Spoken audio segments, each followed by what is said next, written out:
आज हम शुरू करने जा रहे हैं chapter number 4, admission of A new partner. हमने फर्स्ट चैप्टर कर लिया पार्टनरशिप फंडामेंटल्स में, सारा सीख लिया कि क्या पार्टनर्स होते हैं, क्या पार्टनरशिप डीड होती है, क्या उनकी फीचर्स होती है।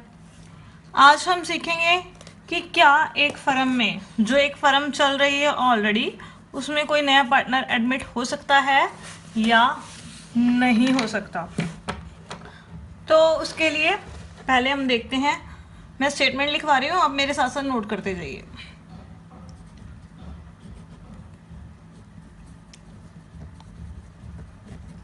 According to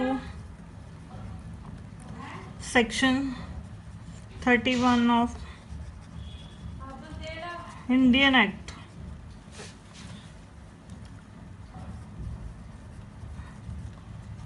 partnership act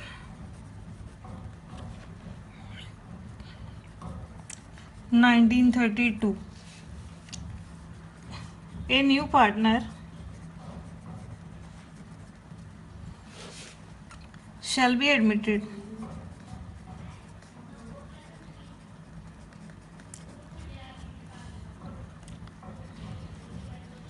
with the consent of all other parties। अब देखो बच्चों क्या लिखा गया है। According to Indian partnership act 1932, नया पार्टनर एडमिट हो सकता है with consent of all other parties. Suppose करो हमारे पास एक पार्टनरशिप फॉर्म है, उसमें हमारे पास 3 पार्टनर्स हैं,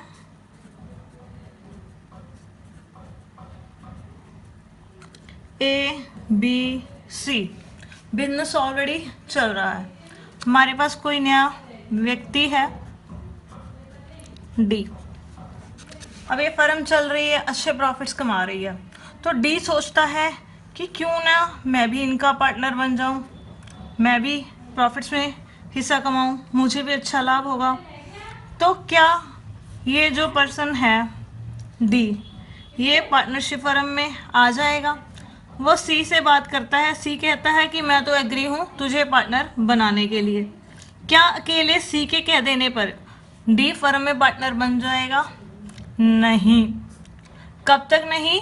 जब तक सभी साझेदार अपनी सहमति ना दे दें।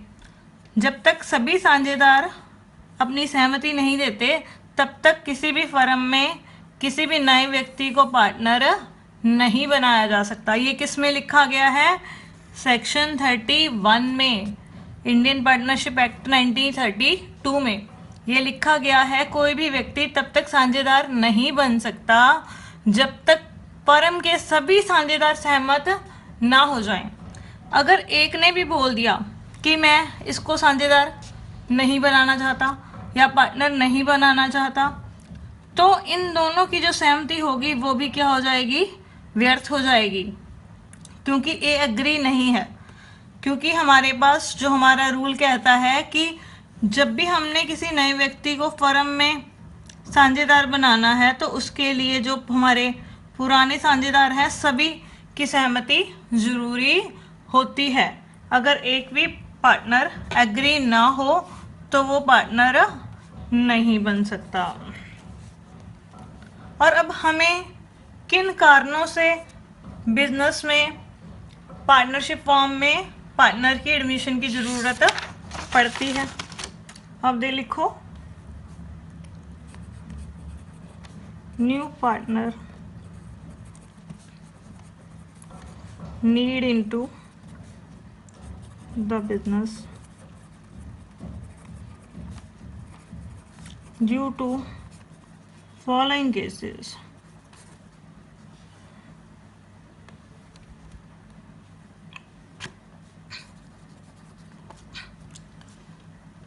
फर्स्ट जो रीज़न है वो हमारे पास वो क्या है? Requirement of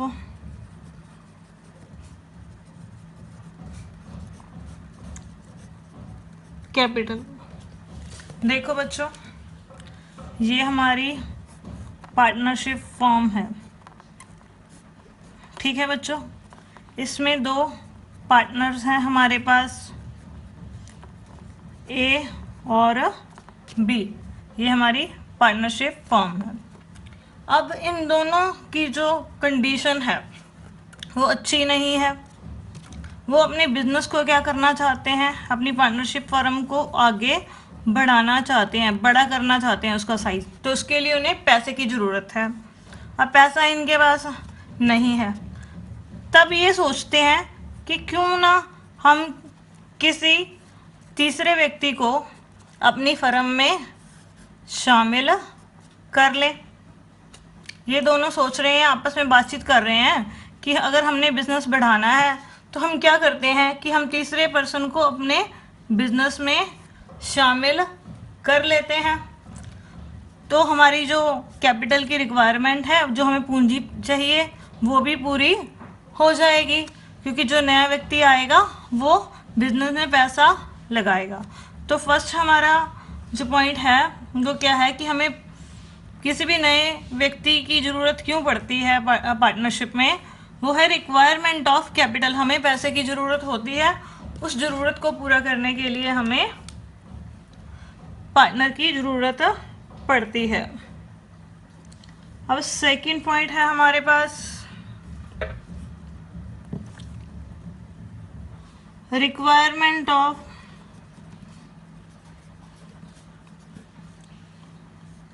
a competent and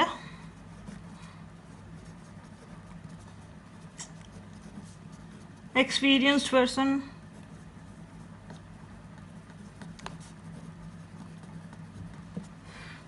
देखो बच्चों, अब ये दो पार्टनर्स काम कर रहे हैं पार्टनरशिप फॉर्म में। ठीक है, अब मैंने आपको अभी बताया कि अभी अपने बिजनेस को एक्सपेंड करना चाहते हैं, बढ़ाना चाहते हैं। इनके पास कोई भी क्वालिफिकेशन नहीं है, कोई डिग्री नहीं है। वो सोचते हैं आपस में कि क्यों ना उस व्यक्ति को पार्टनरशिप में शामिल कर लिया जाए, फर्म में शामिल कर लिया जाए, जिसके पास कोई डिग्री हो, जो इस काम में पहले से ही क्या हो, एक्सपीरियंस हो, जिसको इस काम का अनुभव हो। तो हम उसे शामिल कर लेते हैं ताकि हमारा जो बिजनेस है वो और भी अच्छे से चलेगा।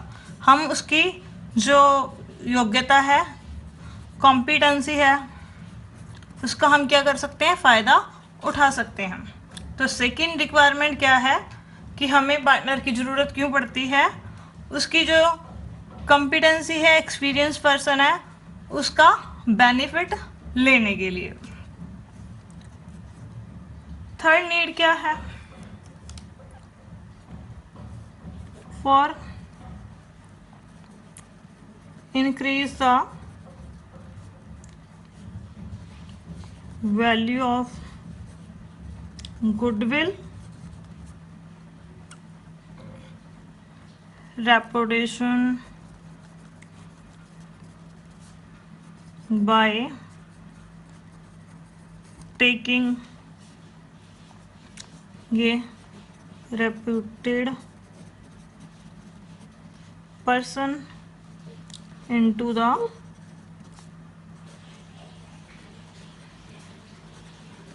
पार्टनरशिप। देखो बच्चों, अब ये जो पर्सन है, इसका जो हमारे शहर में बहुत नाम है, इसका नाम चलता है।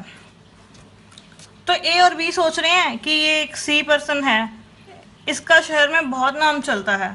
अगर ये हमारे साथ पार्टनरशिप फॉर्म में ऐड हो जाए तो हमारी जो दुकान है वो पहले से भी क्या होगी, ज़्यादा चलेगी, हमें ज़्यादा प्रॉफिट्स होंगे। तो यहाँ पर हम क्या करना चाह रहे हैं कि जो इसकी रेपुटेशन है उसका क्या लेना चाहते हैं, हम लोग बेनिफिट उठाना चाहते हैं।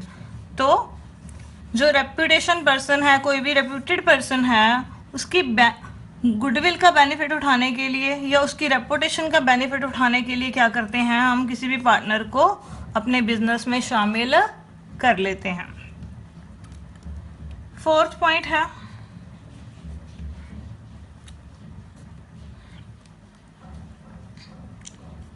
टू encourage एक कैपेबल एम्प्लॉय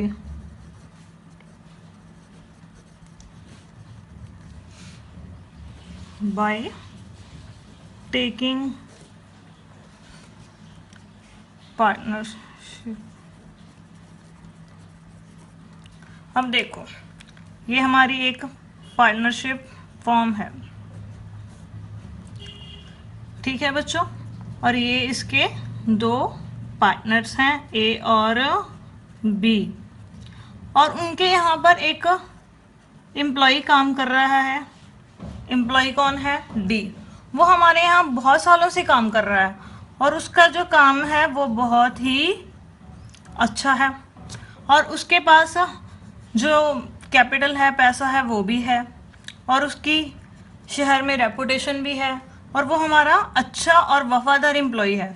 तो उस टाइम में ए और बी क्या सोचते हैं कि हमें पार्टनर की तो ज़रूरत है ही, तो उस टाइम में हम क्या करें, जो हमारा एम्प्लॉय है उसको ही हम क्या करते हैं, अपना पार्टनर बना लेते हैं, क्योंकि इसको तो हमारी सारी दुकान चलाने का हिसाब किताब भी है और सारा बिजनेस वो पहले से ही संभाल रहा है।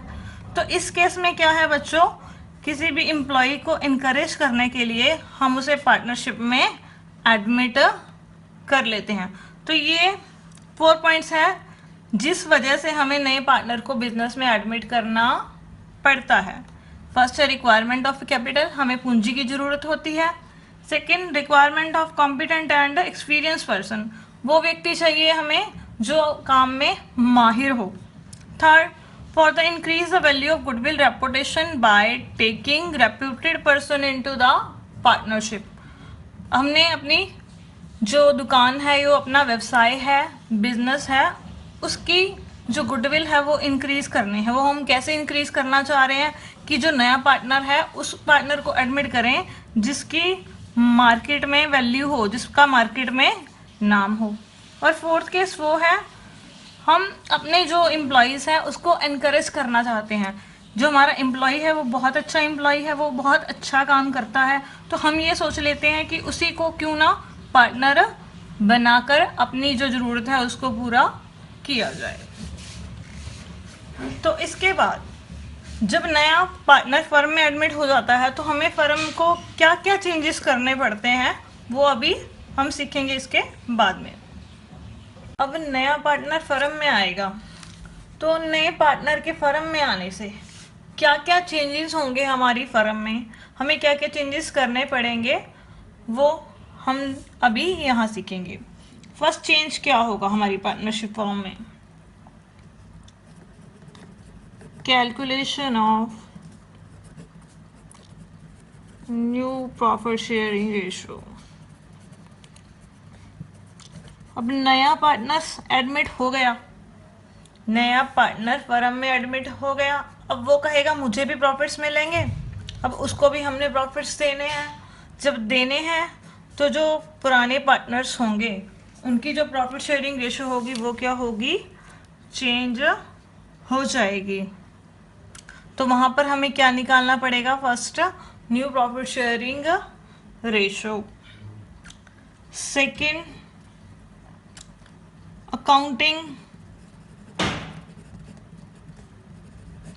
ट्रीटमेंट ऑफ गुडविल, गुडविल का अकाउंटिंग ट्रीटमेंट करना पड़ेगा। मैं आगे आपको बताऊंगी कि वो गुडविल में उसका क्या रोल होगा और वो कितनी गुडविल लेकर आएगा, वो हम आगे चैप्टर में पढ़ेंगे। थर्ड है अकाउंटिंग ट्रीटमेंट ऑफ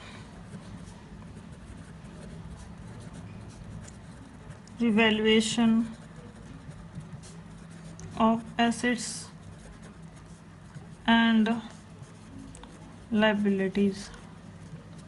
जब नया पार्टनर फर्म में एडमिट हो जाएगा तो उस टाइम हो सकता है हमारे पास कुछ जो एसेट्स हैं, जो लायबिलिटीज़ हैं, उनकी वैल्यू उतनी ना हो, तो वो भी हमें क्या करनी पड़ेंगी, चेंज करनी पड़ेंगी, उनका दोबारा से वैल्यूएशन करना पड़ेगा। फोर्थ पॉइंट है accounting treatment of reserves and accumulated। जब नया पार्टनर आएगा तो नए पार्टनर के आने के से पहले जो भी हमारे पास रिजर्व्स पड़े हैं, जो अकम्युलेटेड प्रॉफिट्स फर्म ने कमा रखे हैं, उनका क्या अकाउंटिंग ट्रीटमेंट किया जाएगा। और फिफ्थ पॉइंट है हमारे पास adjustment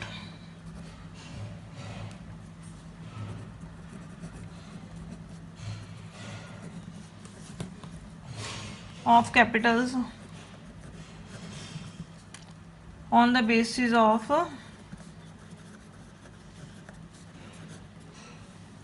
new profit sharing ratio।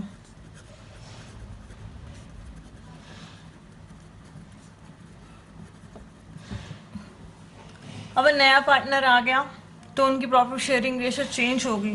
Profit sharing ratio change होने से उनकी जो कैपिटल्स होंगी उसके ऊपर क्या इफेक्ट पड़ेगा, उसकी एडजस्टमेंट सीखेंगे। टोटल इस चैप्टर में हम इन 5 टॉपिक्स को कवर करेंगे। अब पार्टनर फर्म में एडमिट हो गया, आ गया, तो उसके फर्म में आने के बाद उसे क्या क्या राइट्स मिलेंगे फर्म में, उसे क्या क्या राइट्स होंगे पार्टनरशिप फर्म में। उसके पास 2 राइट्स होते हैं। एक तो राइट होता है हमारे पास right to share profits in future. जो अब नया पार्टनर आया वो क्या ले सकता है, फ्यूचर में लाभों में से हिस्सा।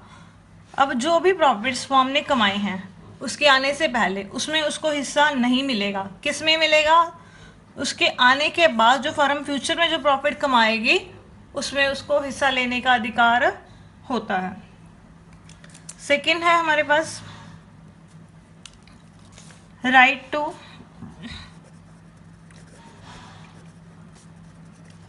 Share in the assets of the firm. जो पार्टनर होता है वो फर्म की जो एसेट्स हैं उसमें से भी हिस्सा ले सकता है। कब ले सकता है, एडमिशन के बाद फ्यूचर में। तो इनकमिंग पार्टनर को 2 राइट्स होते हैं। एक तो फ्यूचर में जो प्रॉफिट्स होंगे उसमें से उसको शेयर मिलेगा। सेकंड, जो फर्म की जो एसेट्स होंगी उसमें से उसको हिस्सा मिलेगा। अब हमने कर लिया कि नया जो पार्टनर आता है उसकी हमें क्या ज़रूरत होती है, उसके क्या क्या राइट्स हैं, और उसके आने के बाद हमें क्या क्या एडजस्टमेंट करनी पड़ेंगी वो। तो हमारी जो फर्स्ट एडजस्टमेंट है नए पार्टनर के आने के बाद वो है, जो पहली एडजस्टमेंट और सबसे इम्पॉर्टेंट एडजस्टमेंट वो क्या है, calculation of new profit sharing ratio. अब जब कोई नया पार्टनर एडमिट होगा तो उसकी प्रॉफिट शेयरिंग रेशो क्या होगी, पार्टनर्स की चेंज होगी। तो उसको हमने कैसे कैलकुलेट करना है हम आगे इस वीडियो में सीखेंगे। अब हम सीखते हैं जब कोई नया पार्टनर फर्म में एडमिट करता है तो वहाँ पर न्यू प्रॉफिट शेयरिंग रेशो कैसे निकाली जाती है। फर्स्ट केस है हमारे पास, when only the ratio of new partner is given. Question में सिर्फ ये बताया गया है जो नया पार्टनर आएगा वो कितना हिस्सा उसको मिलेगा, इसके अलावा आपको क्वेश्चन में कुछ नहीं बताया गया। तो उस केस में आपने क्या करना है, जब आपकी पार्टनरशिप डीड साइलेंट हो कि जो नया पार्टनर आएगा उसका जो हिस्सा होगा वो कौन पे करेगा, जो एग्जिस्टिंग पार्टनर्स हैं वो हम सीखते हैं। देखो एग्जाम्पल नंबर 1 है हमारे पास, प्रॉफिट शेयरिंग रेशो जो है ए बी और सी की वो हमारे पास दे रखी है 3:2:1। उसके बाद डी का जो शेयर है वो कितना है हमारे पास 1/6। हमने 1/6 हिस्से के लिए डी को एडमिट किया और उन्होंने क्वेश्चन में बोला है कि आप न्यू प्रॉफिट शेयरिंग रेशो निकालो। अब उन्होंने यहाँ पर हमें ये नहीं कहा कि जो डी आएगा, डी के आने से जो उसको ये 1/6 हिस्सा मिलेगा वो कौन देगा, ए देगा, बी देगा या सी देगा। तो उस केस में बच्चों आपने क्या करना होता है, जब आपके पास क्वेश्चन में मेंशन ना हो कि उसके आने से जो उसका जो शेयर होगा वो कौन पे करेगा, तो हमेशा ही याद रखना है तो उसका हिस्सा जो ओल्ड पार्टनर्स होते हैं वो कौन सी रेशो में पे करते हैं, उनकी ओल्ड रेशो में। लेट कर लो, हमारे जो टोटल शेयर है हमें पता है फर्म का वो कितना होता है, सारा हिस्सा एक होता है। अब हमने उसको कितना देना है, नए वाले को डी का शेयर जो आया है नया बंदा फर्म में, उसका हिस्सा है 1/6। अब हमारे पास टोटल प्रॉफिट एक थे, उसमें से 1/6 हिस्सा हमने डी को दे दिया। तो उसके बाद हमारे पास रिमेनिंग प्रॉफिट्स कितने बचेंगे, यानी रिमेनिंग हिस्सा कितना बचेगा, रिमेनिंग शेयर, एक कुल हिस्सा हमारा जितना है उसमें से जो डी का शेयर है वो हमने माइनस कर दिया, बाकी कितना बच गया हमारे पास 5/6। तो अब ये नहीं पता ये 5/6 का अब क्या करेंगे, तो हमने क्या करना होता है, हमेशा जो हिस्सा बच जाए नए साझेदार को देने के बाद, तो इस हिस्से को पुराने साझेदारों के कौन से अनुपात में बांटा जाता है, पुराने अनुपात में। जब पार्टनरशिप डीड क्या हो, साइलेंट हो कि वो अपना हिस्सा है वो किससे लेगा। अब ये जो 5/6 हिस्सा है किसका है, ए का, बी का और सी का। तो अब ए का जो न्यू शेयर होगा किसके आने के बाद, आफ्टर डी एडमिशन, कितना होगा, उसका पहले कितना हिस्सा है, 3 और 2 और 5, 3 और 2 5 और 1 6, ये इसका हिस्सा है 3/6। अब 5/6 जो बच गया ये तीनों आपस में बांटेंगे 3:2:1 में, तो 5/6 का हम क्या करेंगे 3/6, तो ये हो गया हमारे पास 15/36। सिमिलरली हमें किसका हिस्सा निकालना पड़ेगा, बी का, किसके एडमिशन के बाद, डी के एडमिशन के बाद, B new share after D admission. अब बी का जो है हिस्सा डी के एडमिशन के बाद, तो ये कितना होगा 5/6 था टोटल, तो उसको सिर्फ कितना मिलना 5/6 में से 2/6, तो 5/6 का हमने क्या कर दिया 2/6, यानी ये जो 5/6 हिस्सा बचा ये तीनों का है और तीनों की रेशो 3:2:1 है, तो हमने इस 5/6 को इन तीनों की रेशो में डिवाइड कर देना है। तो ये कितना हो गया 10/36। उसके बाद हम क्या करेंगे, अब सी का नया हिस्सा निकाल लेंगे, C new share after D admission, तो कितना हो गया हमारे पास 5/6 का क्या करेंगे हम 1/6, तो यानी 5/36। उसके बाद अब तीनों के नए हिस्से आ गए डी के एडमिशन के बाद, तो उनकी न्यू प्रॉफिट शेयरिंग रेशो कैसे निकलती है। अब न्यू प्रॉफिट शेयरिंग रेशो किस किस के बीच में निकलेगी, रेशो बिटवीन, अब हमारे पास कितने पार्टनर्स हो गए डी के एडमिशन के बाद, पहले 3 थे 4 हो गए, ए रेशो बी रेशो सी रेशो डी। तो अब ए का हिस्सा है 15/36, बी का है 10/36 और सी का है 5/36, और जो डी आया है उसका हिस्सा कितना है यहाँ पर 1/6। तो अब हम क्या करेंगे 36 एलसीएम ले लेंगे, तो यहाँ 15 10 5 और यहाँ पे 6, चिकन निकम जितनी 6 इंटू 1 करेंगे तो कितना आ जाएगा 6, यानी 15:10:5:6, ये क्या आ गई उनकी न्यू प्रॉफिट शेयरिंग रेशो। अब हम करते हैं केस सेकंड, जब कोई नया पार्टनर फर्म में आता है और वो अपना हिस्सा पुराने साझेदारों से बराबर लेता है। मैं आपको एक एग्जांपल से समझाऊंगी इसे। आप मान लो 2 पर्सन हो, आप दोनों के पास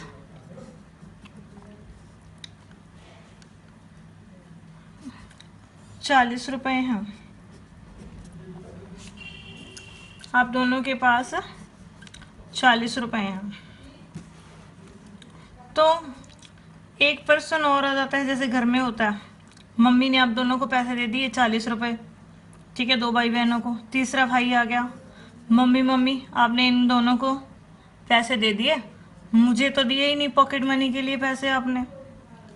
तो मम्मी क्या बोलती है कि बेटा पैसे करो, इसको 10 रुपए दे दो, आप लोग, आप दोनों इसको 10 रुपए दे दो। आप कहते हो अपने भाई को तू दे, मैं नहीं दूंगा, और वो कहता है तू दे, मैं नहीं दूंगा पैसे। तो मम्मी क्या कहती है कि आपने इसको 10 रुपए देने हैं, तो आप दोनों क्या करो, बराबर बराबर दे दो। तो आप क्या करते हो, जितने पैसे आपने उनको देने हैं 10 रुपए, कितने जने हो आप देने वाले, कितने पर्सन हो, 2। तो आप क्या करते हो, जितने देने हैं उसको 2 बराबर भागों में बांट लेते हो, फिर 10 का 1/2। तो जितने आपने देने हैं वो निकल आए, जितने आपके भाई ने देने हैं वो निकल आए। तो जितने रुपए आप फिर उसको दे देते हो उतने रुपए आपके पास से कम हो जाते हैं। मीन टू से कि जो हिस्सा हमने नए साझेदार को देना है, अगर क्वेश्चन में ये कहा गया कि जो पुराने साझेदार होंगे वो इक्वल रेशो में देंगे, तो आपने क्या करना है, जितना हिस्सा उसको देना है उसका हम क्या करेंगे, 1/2 1/2। मैं आपको एग्जांपल समझाती हूँ। अगर 3 पार्टनर्स होंगे वो बराबर बराबर देंगे, तो फिर 3 है तो कितना हो जाएगा, फिर 1/3। राम और श्याम पार्टनर्स हैं, उनकी रेशो क्वेश्चन में कितनी दे रखी है, 7:5, यानी ओल्ड रेशो होगी, old ratio of Ram and Shyam कितनी, 7:5। अब आया कौन है फर्म में, नया एडमिट हुआ है गोपी, कितने हिस्से के लिए, गोपी शेयर 1/6। उसने क्या कहा है क्वेश्चन में, which he equally from Ram and Shyam, दोनों से वो बराबर बराबर लेगा अपना हिस्सा। अब उसका हिस्सा कितना है, 1/6, तो वो राम से कितना लेगा, means Gopi share which he acquire from Ram से कितना लेगा, मैंने अभी आपको बताया जितना है, जितने बंदे दे रहे हैं उसका क्या करेंगे, अगर 2 बंदे दे रहे हैं तो 1/2, अगर 3 बंदे हैं देने वाले तो फिर कितना हो जाएगा, तीनों बराबर बराबर बांट लेंगे तो 1/3 हो जाएगा। अगर 4 हैं तो उसी तरह 1/4। तो गोपी शेयर जो वो राम से लेगा वो कितना लेगा, 1/12। अब गोपी का ही शेयर, अब वो उसने किससे लेना है, हमने श्याम से, जितना राम से लिया उतना ही हमने श्याम से लेना है। 1/6 उसका टोटल हिस्सा है, उसमें से 1/2 अब कौन देगा, श्याम, यानी 1/12। अगर आप इन दोनों को जोड़ोगे ना तो जोड़ के 1/6 ही बन जाएगा। अब जो राम और श्याम है उनका पुराना हिस्सा कितना है, 7/5/12, ये उन दोनों का पुराना हिस्सा है। अब राम का न्यू शेयर कितना होगा, 7/12 उसके पास था, 1/12 उसने उसको गोपी को दे दिया, तो उसके पास कितना बचा, जितना उसने दे दिया वो उसके हिस्से में से क्या करेंगे, हम माइनस कर देंगे। तो 12, 7 - 1 6/12। उसके बाद श्याम का न्यू शेयर कितना होगा, गोपी को देने के बाद उसका पुराना हिस्सा है 5/12, उसने कितना दे दिया, 1/12, जितना उसने पे कर दिया उसको। तो अब इसका नया हिस्सा कितना बचा उसके पास, 4/12। गोपी का तो वही 1/6 ही है हिस्सा, चाहे आप इन दोनों से जो उसको मिला है उसको जोड़ोगे 2/12 आएगा, तो वो काट के 1/6 ही बन जाएगा। अब हमने क्या करनी है, न्यू प्रॉफिट शेयरिंग रेशो किस किस के बीच में निकालनी है, राम, श्याम एंड गोपी। तो न्यू प्रॉफिट शेयरिंग रेशो निकालनी है हमने उनके बीच में, तो वो किससे निकलेगी, जो उनके न्यू शेयर आएंगे गोपी को हिस्सा देने के बाद। तो कितने आ गए उसके हिस्से? राम का है 6/12, श्याम का है 4/12 और गोपी का तो 1/6 ही है। इसके बाद हम इसका क्या करेंगे? एलसीएम ले लेंगे। 12 एलसीएम ले लिया, 6:4:6 तो ये कितना हो गया? 6:4:2। ये क्या आ गई उनकी नई प्रॉफिट शेयरिंग रेशो गोपी को एडमिट करने के बाद। सिंपल में अगर आपको बताऊं तो क्या करना है, जब आपको क्वेश्चन में ये कहा गया हो कि जो नया साझेदार होगा वो पुराने साझेदारों से बराबर हिस्सा लेगा। अगर 3 पार्टनर हैं तो उसके हिस्से को, जितना उसका हिस्सा है नए साझेदार का, उसको 3 भागों में बांट दो। अगर 2 पार्टनर हैं तो उसके हिस्से को 2 भागों में, जिससे वो ले रहा है।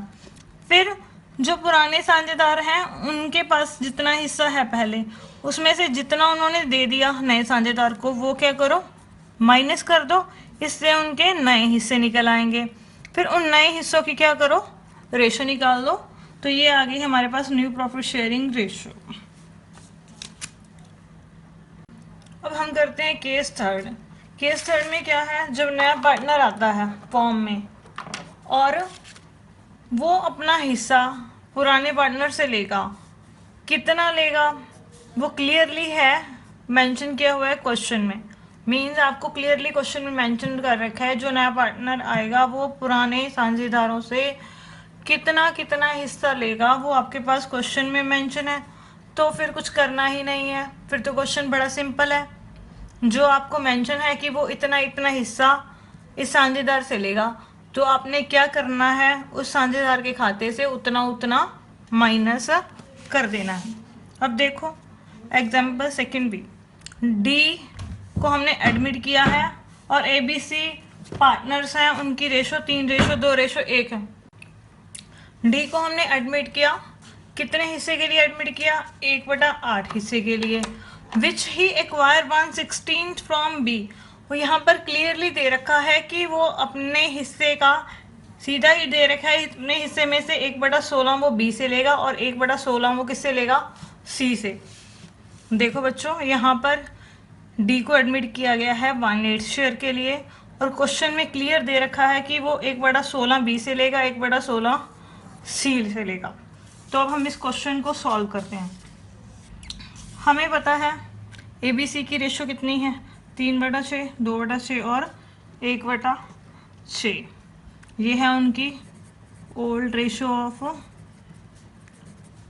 ए बी एंड सी की 3:2:1। अब जो डी है, डी का शेयर जो आया है नया पार्टनर, उसका कितना है हिस्सा? 1/8। अब वो जो डी है वो ए से कुछ लेगा, क्योंकि क्वेश्चन में उन्होंने क्या रखा है कि वो सिर्फ बी और सी से लेगा।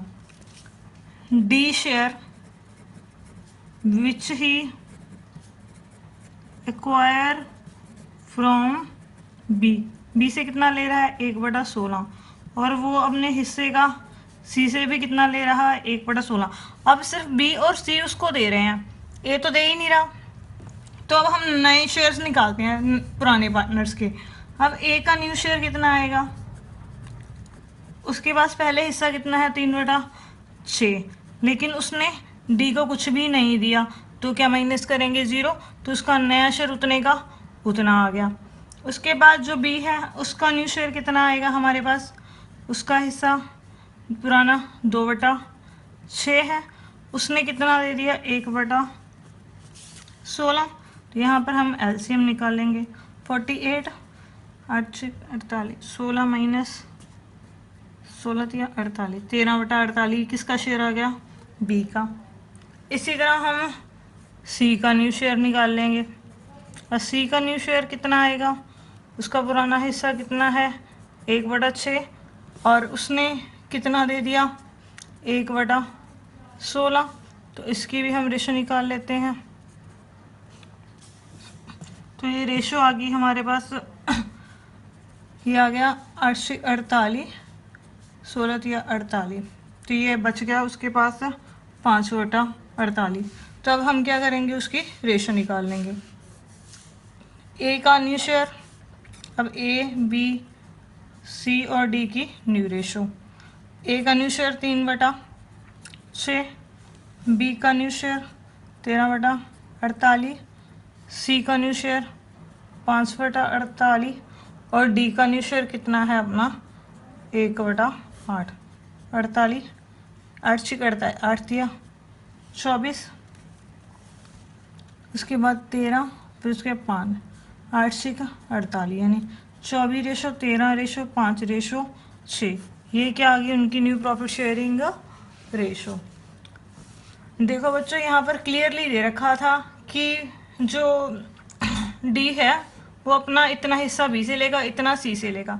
बस जिसने जितना जितना दिया वो उसके हिस्से में से क्या कर दिया, हमने माइनस कर दिया। जिसने नहीं दिया उसके हिस्से में से कुछ भी माइनस नहीं हुआ। उसके बाद उनके न्यू शेयर्स लेके हमने उनकी न्यू प्रॉफिट शेयरिंग रेशियो निकाल ली। अब हम करते हैं जब फर्म में 2 पार्टनर्स एडमिट हो जाएं।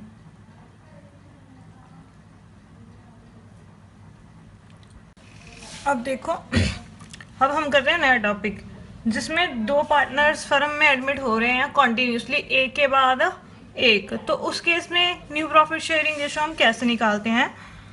जो सुरेश और Ramesh, our partners in profit sharing ratio 5:3। अब सुरेश और रमेश की प्रॉफिट शेयरिंग रेशो है 5:3।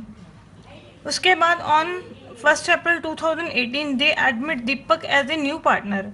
उन्होंने 1 अप्रैल 2018 को दीपक को नया पार्टनर बनाया।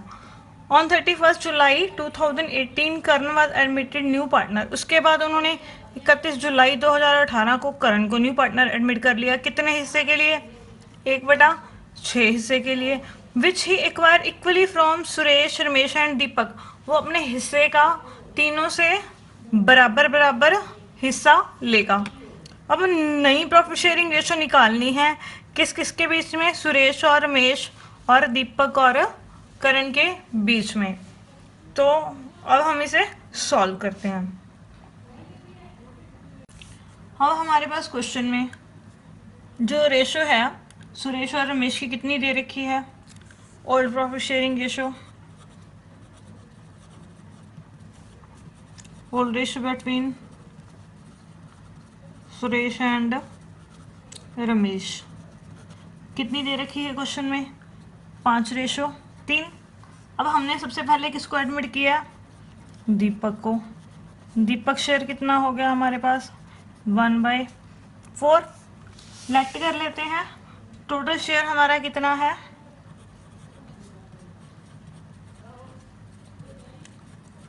1। अब दीपक को हमने 1/4 दे दिया, तो उसके बाद हमारे पास रिमेनिंग शेयर कितना बचेगा, 1 - 1/4, यानी कितना बच गया 3/4।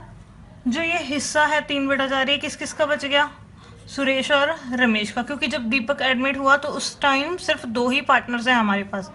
इसका हिस्सा है 5/8 और इसका हिस्सा है 3/8। तो अब सुरेश का न्यू शेयर कितना आएगा,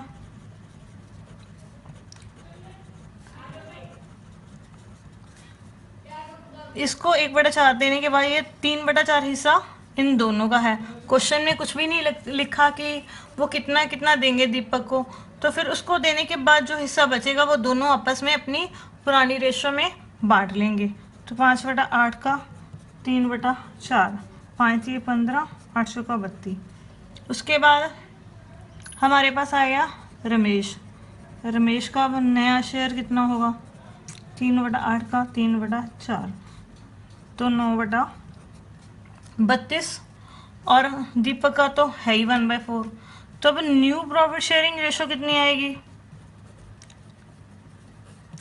किसके इसके बीच में, सुरेश, रमेश और दीपक के बीच में। मैंने इसको शॉर्ट SR और D लिख लिया। इसका नया हिस्सा है 15/32। उसके बाद इसका हिस्सा है रमेश का 9/32। उसके बाद दीपक का हिस्सा 1/4। तो अब हम इसका एलसीएम ले लेंगे, 32 मैंने एलसीएम ले लिया। तो इनके बीच में प्रॉफिट शेयरिंग रेशो कितनी आ गई, 15:9:8। यानी दीपक के आने के बाद उनके तीनों के बीच में जो रेशो है 15:9:8, ये आ गई न्यू प्रॉफिट शेयरिंग रेशो तीनों की। अब उसके बाद हमारे पास करण जो है एडमिट हुआ है फर्म में, करण का शेयर कितना है 1/6। अब जब करण एडमिट होगा तो उस टाइम हमारे पास फर्म में कितने पार्टनर्स होंगे 3, सुरेश, रमेश एंड दीपक। तो जो उनके बीच में न्यू शेयर थी वो करण के टाइम में क्या बन जाएगी, ओल्ड रेशो। तो अब ओल्ड रेशो सुरेश, रमेश और दीपक की कितनी है 15:9:8। करण का शेयर कितना है 1/6। तो उसके बाद अब ये अपना हिस्सा तीनों से बराबर बराबर लेगा, तो 3% है यहाँ पर, तो 1/6 का कितना करेंगे हम 1/3, क्योंकि तीनों से वो क्या ले रहा है 1:1:1 में, तो 1/3 1/3 1/3। करण अपना हिस्सा जो सुरेश से लेगा वो कितना है, करण शेयर एक्वायर फ्रॉम सुरेश 1/6 का 1/3 कितना हो गया 1/18। फिर वो करण अपना हिस्सा उसके बाद किससे लेगा, रमेश से लेगा 1/6 का 1/3 यानी 1/18। उसके बाद करण अपना हिस्सा किससे लेगा, दीपक से लेगा, तो 1/6 का 1/3 यानी 1/18। तो अब ये तीनों को जोड़ेंगे तब भी हमारे पास कितना बनेगा 1/6, क्योंकि जो करण है वो अपना हिस्सा जितना सुरेश से लेगा, रमेश से लेगा और इतना दीपक से लेगा, उसको जोड़ेंगे तो वही बन जाएगा। अब न्यू शेयर निकालते हैं आफ्टर करण एडमिशन, करण के आने के बाद। अब सुरेश का हिस्सा कितना रह गया, सुरेश शेयर आफ्टर करण एडमिशन, उसका हिस्सा कितना था पहले 15/32। 15/32 में से उसने कितना दे दिया 1/18, तो उसके पास कितना बचा, इसका एलसीएम ले लिया हमने, तो यह आ गया 135 - 16 119/288। उसके बाद जो रमेश है, रमेश का हिस्सा निकाल लेंगे आफ्टर करण एडमिशन, उसका हिस्सा कितना था उसके आने से पहले 9/32, उसने कितना दे दिया 1/। तो ये अब एलसीएम आ गया हमारे पास 288, और जब एलसीएम लेंगे तो 32 9 × 288, तो 9 9 था कितने हो गए 81, तो 18 को करेंगे इससे डिवाइड तो ये आ जाएगा 16, तो ये आ गया हमारे पास 65/288। सेम इसी तरह से हम किसका निकाल लेंगे, दीपक का। दीपक का हिस्सा कितना था 8/32 माइनस उसने कितना दे दिया 1/18, 288 एलसीएम आ गया 32 नया 288 9 8 72 माइनस 16, तो ये कितना आ गया 56/288। अब तीनों के हिस्से निकल गए करण के एडमिशन के बाद, सुरेश का, रमेश का और दीपक का, तो 119/288, उसके बाद 65/288, उसके बाद 56/288, उसके बाद जो करण आया उसका शेयर कितना 1/6, तो हमने फिर दोबारा से एलसीएम ले लिया 119:65 रेशो 56, इसको इससे डिवाइड करेंगे तो कितना आ जाएगा 48, 119:65 56:48, ये आगे चारों के बीच में new profit sharing ratio Suresh, Ramesh, Deepak और करण के बीच में। देखो बच्चों यहाँ पर क्वेश्चन में कुछ भी नहीं था, यहाँ पर सिर्फ क्या था 2 क्वेश्चन एक साथ थे। जब पहला पार्टनर एडमिट हुआ तो हमने वैसे पहला क्वेश्चन कर दिया जैसे हम करते हैं, उसके बाद जब नया पार्टनर करण आया तो जो पुराने पार्टनर से 3 हमारे पास सुरेश, रमेश, दीपक, उनके बीच में जो न्यू प्रॉफिट शेयरिंग रेशो थी वो करण के एडमिशन के टाइम क्या बन गई उनकी ओल्ड प्रॉफिट शेयरिंग रेशो, और फिर हमने वैसे का वैसे क्वेश्चन सॉल्व कर दिया।